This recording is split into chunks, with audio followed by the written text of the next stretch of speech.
En manchette ce soir, de plus en plus de gens à la rue. Des expulsions se comptent par centaines chaque année dans la région. De voir l'augmentation, de le constater, mais après avoir fait l'exercice, ça m'a un peu choqué de voir qu'il y en avait autant. Nouvel appel à la sécurité des piétons à Notre-Dame-du-Nord. Vous voyez les gros camions, ils n'arrêtent pas, le comportement des automobilistes a changé. C'est le temps de baisser les normes.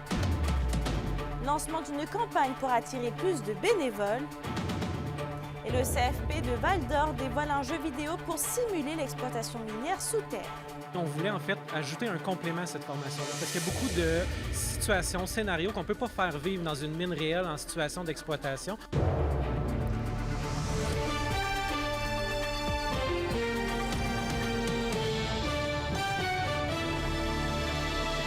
Bonsoir tout le monde et bienvenue au TVA de 18h. En hausse significative dans les dernières années, les expulsions de locataires donnent du fil à retordre aux huissiers de justice. Mais au vu de la situation, est-ce qu'ils sont toujours en mesure de maintenir opérationnel l'appareil de justice? Les réponses avec Anthony Dallaire.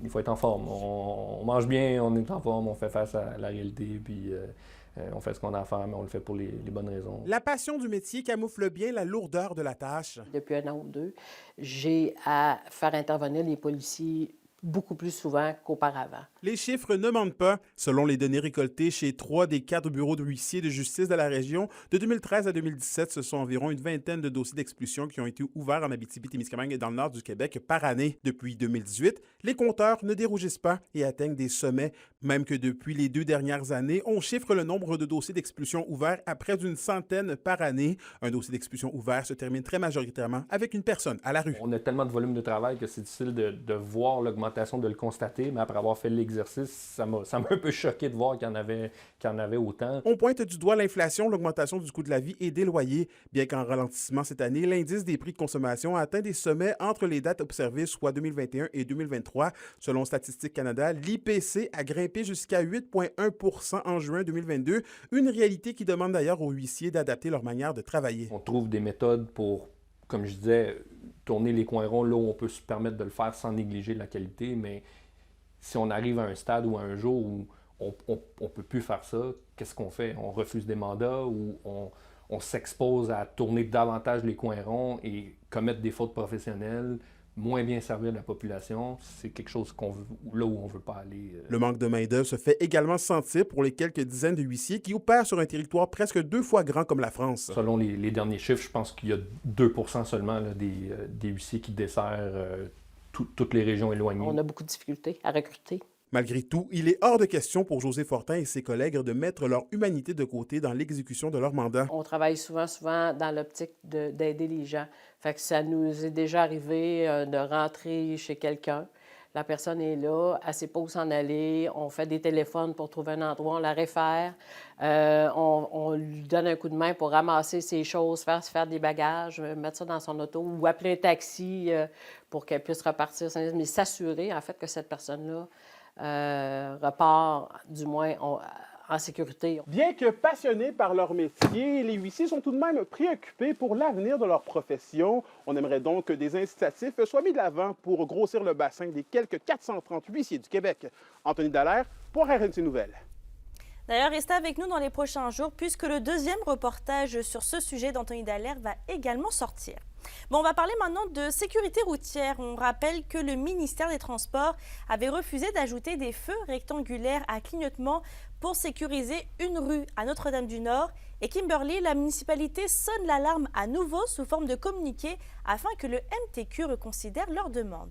Absolument, Mélissa. Ce communiqué est sous forme de lettre au Père Noël, a été publié aujourd'hui afin de convaincre le ministère de faire une exception étant donné les circonstances. Donc, rappelons que même si la municipalité est prête vraiment à assumer les frais pour ajouter ces signalisations, le directeur général Kamel Boubacar affirme que le ministère des Transports a refusé d'apporter ces changements il y a quelques semaines puisque le nombre d'automobilistes qui circulent n'est pas justifié. Donc, on rappelle que la norme est établie à 3 500 conducteurs alors que la rue Ontario camions à Notre-Dame-du-Nord à une moyenne de 3200. Pourtant, on le voit bien, le danger sur les images. Cette rue est très passante. De plus, elle est près d'une école primaire et d'une résidence pour personnes âgées, toutes deux vulnérables en traversant une rue. Il y a aussi plusieurs automobilistes qui ne cèdent pas le passage aux piétons, en plus de nombreux camions lourds qui circulent. Donc, je vous laisse écouter quelques citoyens qui sont toujours inquiets de la situation. La polyvalente avec des 2 pancartes chaque bord, que les piétons, ça allume, probablement jamais allumé, mais en tout cas, ça devrait allumer, il y a des piétons qui passent. Les autres payent sur le piton, le monde peut arrêter, ça serait pas mal plus visible et plus sécuritaire. Ici, il devrait en avoir une aussi, là. En étant déjà brigadier, là. Fait que j'ai eu souvent des petits problèmes. Il y a bien des accidents qui arrivent dans ce coin-là. Fait que, ouais, j'aime pas ça, c'est vraiment dangereux pour les enfants. Des fois, j'ai l'impression effectivement que ça pourrait être un peu plus sécuritaire. Il y a des coins où les lignes sont pas assez démarquées. Mais Kimberly, est-ce qu'il y a de plus en plus... non, je vais recommencer. Ce qui est de plus inquiétant, c'est qu'aucun brigadier n'a pu être embauché pour aider les enfants et les personnes âgées à traverser. En fait, depuis que le seul brigadier sur place est parti à la retraite dans la dernière année, la municipalité est toujours à la recherche active, mais sans succès. Ça a été d'ailleurs l'un des éléments déclencheurs de cette lettre au Père Noël qui a été publiée au nom des élèves de l'école de la Grande-Ourse. Ils ont personnellement interpellé le maire de Notre-Dame-du-Nord, Nicole Gervais, puisqu'ils sont conscients du danger et ont peur de traverser eux-mêmes. Donc, je vous laisse écouter le maire et le directeur général qui sont consternés par la situation. Il y a eu plusieurs oufs qu'on appelle depuis quelques années. Même que l'année passée, les policiers sont venus faire un tour sur le tronçon pour aider les élèves du primaire à traverser, puis même le policier a failli se faire lutter. C'est le temps de baisser les normes et d'utiliser la technologie en faveur des enfants.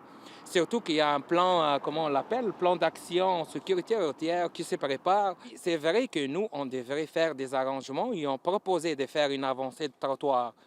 La municipalité est au courant de ça et elle va avancer pour faire ces aménagements, mais ce n'est pas encore suffisant.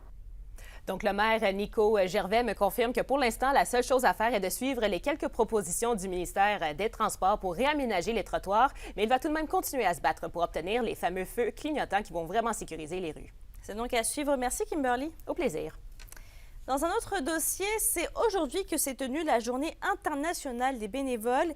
Et pour l'occasion, 2 centres d'action bénévoles de la région ont dévoilé ce matin une campagne du bénévolat. Alexandre Cabana a plus de détails.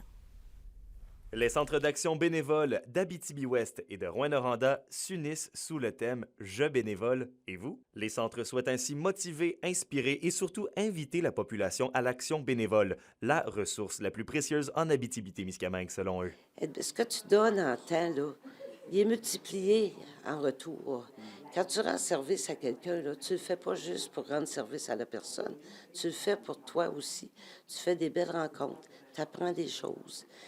C'est très important, je trouve, d'avoir une philosophie de vie, là, de partage. La paix, c'est la fierté d'avoir aidé quelqu'un. Puis, dans le fond, ça te coûte quasiment pas rien, toi non plus, là, ce que je viens de te dire. Là. Ça rapporte beaucoup. Tu rends une personne heureuse. Le bonheur, ça n'a pas de prix, ça. Les intervenantes soulignent que les besoins sont constants et que les volontaires se font de plus en plus rares. C'est sûr qu'on a toujours eu besoin de bénévoles, mais encore plus maintenant. T'sais, on le voit avec la pénurie de main-d'œuvre, bien, ça touche aussi le bénévolat. T'sais, on a des bénévoles qui retournent travailler, donc on perd des bénévoles. Il y a aussi beaucoup de monsieur, madame, tout le monde qui ont des enfants qui s'impliquent dans les clubs sportifs, dans les festivals, dans les activités parascolaires. T'sais, là aussi, c'est du bénévolat. Fait que, je dirais que oui, il y a une majorité de gens à la retraite, mais c'est ouvert à tous. L'implication bénévole peut prendre plusieurs formes, comme en témoigne cette équipe de BBA ingénieurs conseillers rencontrés en pleine action à la ressourcerie Bernard Hamel de Rouyn-Noranda. Puis on avait fait un don là, de barres de chocolat pour la banque alimentaire la première fois. Puis elle nous a fait visiter les installations, fait qu'on a trouvé que c'était une super belle cause. Puis on est venu en début d'année cette année là, pour donner un petit coup de main dans la cuisine, une demi-journée. Avec l'équipe, en fait, on décide c'est nouvellement qu'on a ouvert des bureaux en région, puis c'est super le fun de s'impliquer dans la communauté. C'est une cause qui nous tient à cœur, puis en plus, on a du fun en le faisant, fait que voilà, ça nous fait vraiment plaisir de participer. Les gens qui souhaitent répondre à l'appel du bénévolat peuvent visiter le site jebénévole.ca ou tout simplement joindre le centre d'action bénévole le plus près. Alexandre Cabana, RNC Nouvelles, à Rouyn-Noranda. Vos réponses à la question du jour TVA, une présentation de la Clinique infirmière Nord-Ouest partout dans la région. Notre équipe peut vous recevoir pour un bilan de santé, une infection, le suivi de maladies chroniques et bien plus. Contactez-nous pour plus d'informations ou visitez notre site Web. Et à la question du jour, on vous demandait, faites-vous du bénévolat de temps en temps dans la région? Vous avez répondu non à 56%.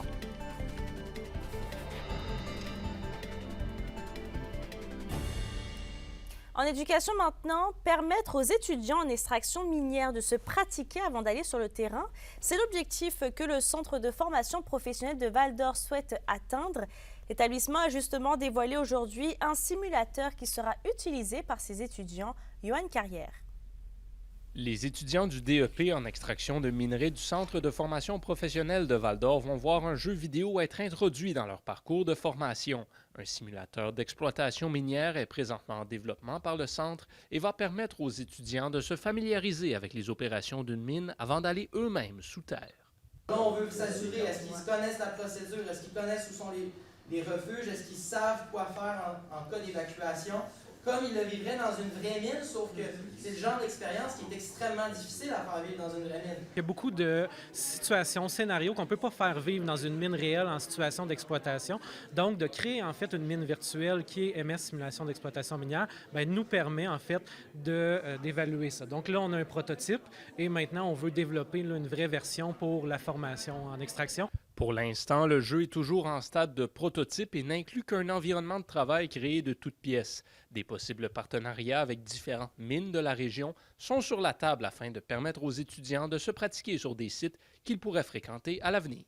En fait, c'est dans nos plans de dire qu'on veut approcher les compagnies minières pour dire on a une application de simulation et on souhaite en fait intégrer des plans, des niveaux de mines existantes pour que nos simulations et nos scénarios de procédure soient le plus réels possible.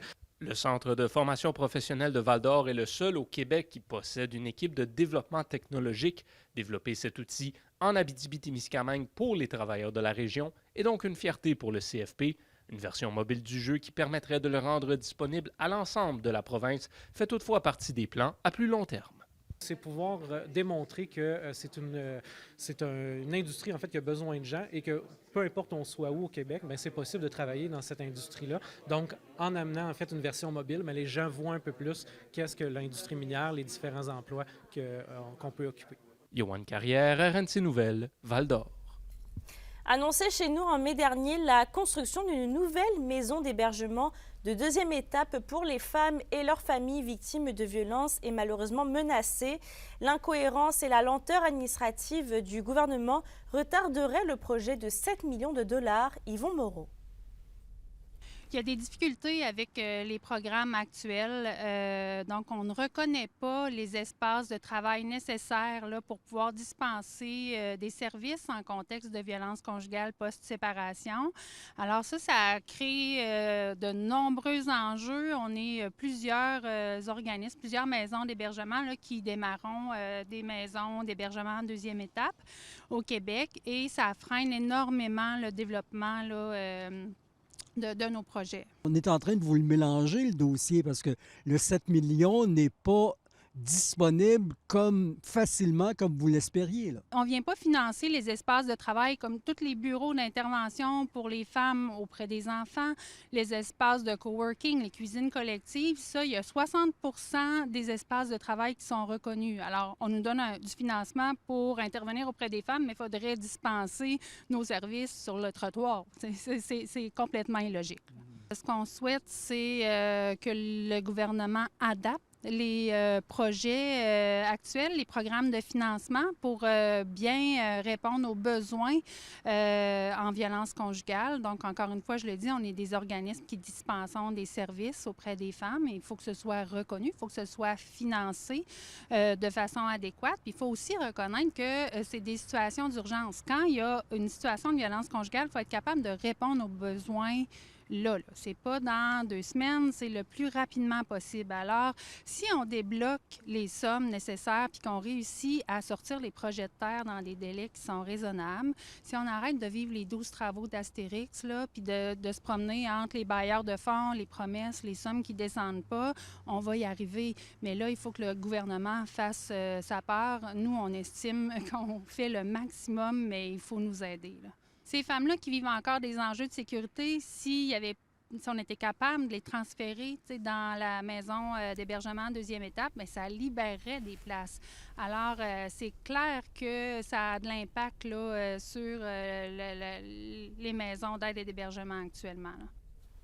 Et on termine ce premier bloc d'informations avec la MRC de Témiscamingue qui dévoile son nouveau site web après plus d'1 an de refonte. La MRC croit ainsi pouvoir simplifier la transmission d'informations à la population du territoire. En octobre 2022, le conseil de la MRC a octroyé un mandat à l'agence Webit Interactive pour la refonte de son site web. Et la préfète de la MRC, Claire Bolduc, se dit plutôt fière du travail réalisé et pense que le site web sera une carte de visite incontournable pour le territoire. L'indice boursier minier au TVA Nouvelle 18h est une présentation de GFM Groupe Financier. Dirigeants d'entreprises et particuliers, fiez-vous aux experts de GFM pour vos placements, assurances de personnes et assurances collectives. Car pour vous, ils vont au-delà de la finance. Le Petit Théâtre du Vieux-Noranda dévoile en fin d'après-midi sa programmation hiver-printemps 2024. On vous dit tous les détails avec notre chroniqueuse culturelle Justine Desrosiers dans un instant.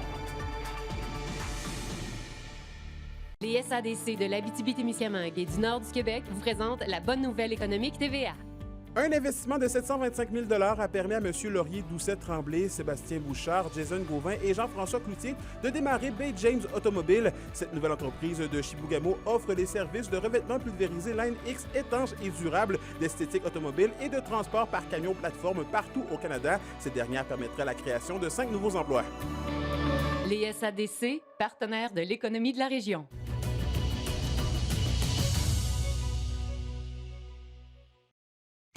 La chronique culturelle vous est présentée par Bruno et Jasmin Leclerc, denturologistes. Des cliniques à la fine pointe de la technologie pour vous servir à La Sarre et à Amos.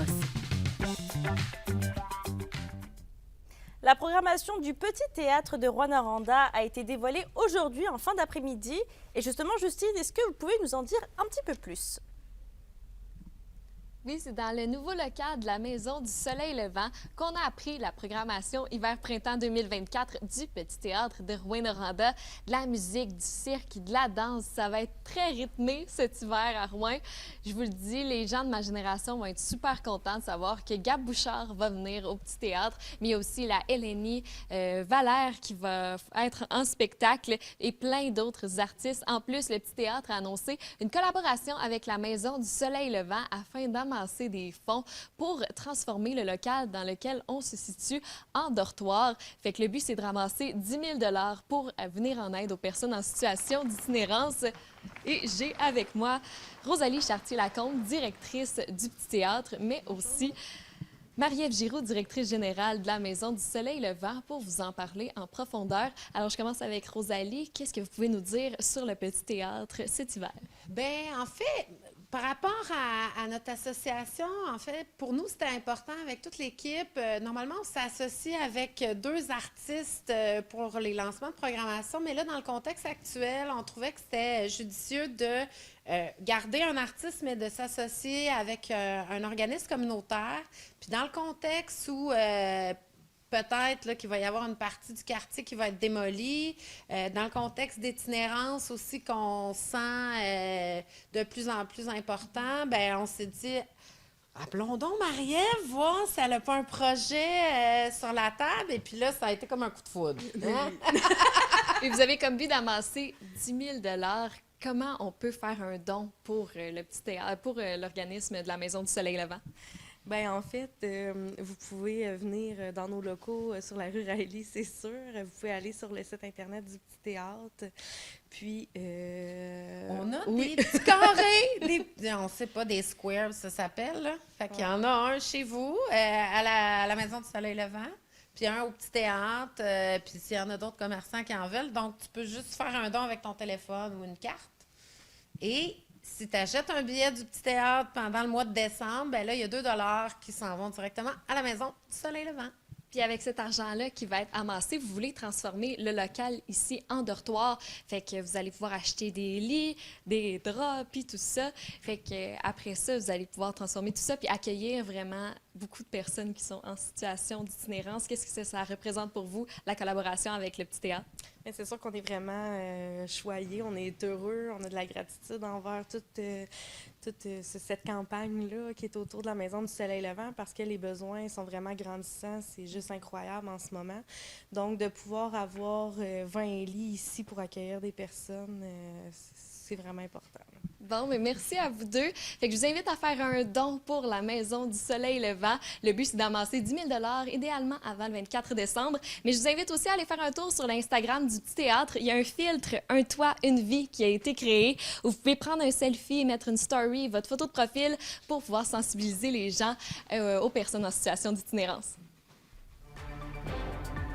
Les karatékas de l'école Wadokai de Roger Santarno à Rouyn-Noranda étaient du côté de Montréal pour la Coupe Québec. Les 10 athlètes ont récolté des médailles. On vous explique tout dans un instant. Les sports vous sont présentés par Thibaut GM, votre concessionnaire de confiance à Rouyn-Noranda, là où qualité et choix se rencontrent. Des karatékas de l'école Wadokai de Roger Santarno à Rouyn-Noranda étaient du côté de Montréal pour la Coupe Québec. Et les 10 athlètes ont récolté dans l'ensemble un total de 6 médailles, dont 2 en or, 3 argent et 1 de bronze. Christine Doucet et Félix Parker se sont respectivement mérité une médaille d'or en combat, mais aussi en kata. À 18 ans, Christine Doucet évolue chez les 60 kg et plus, alors que Félix Parker évolue dans la catégorie élite des 12 à 13 ans des moins de 55 kg. La météo, une présentation de Nicole Auto de la Sarre. Avec la plus grande variété de camions en région, Nicole Auto de la Sarre, capitale régionale du pick-up. Et à la météo, Justine, le froid persiste en Abitibi dans les prochains jours. Le froid persiste en Abitibi dans les prochains jours. Ce soir et cette nuit, on va avoir quelques nuages avec un minimum de moins 26. Alors, habillez-vous chaudement. Faites ce que je dis, pas ce que je fais. J'aurais dû me mettre une tuque, je vous le dis. Il fait froid ce soir et cette nuit. Et au Témiscamingue, ça va aussi être nuageux avec un minimum de moins 20. Ressenti moins 27 au cours de la nuit. Demain, en Abitibi, ça va être ensoleillé avec un maximum de moins 10. Et avec le refroidissement éolien, il va y avoir moins 31 le matin. Fait que demain matin, habillez-vous très chaudement. Ça va être à peu près la même chose au Témiscamingue avec un dégagement le matin, un maximum de moins 9, mais avec le refroidissement éolien, moins 27. Et un aperçu pour mercredi, la neige intermittente, la neige débarque en Abitibi avec un maximum de moins 3 et au Témiscamingue, même chose. Merci Justine. Je termine avec le Movember pour la santé masculine. Plusieurs employés chez Anico Eagle ont participé à la campagne et ont remis une somme totale de plus de 8 000 $ à la fondation. Sur ce, je vous souhaite de passer une belle soirée. On se retrouve demain.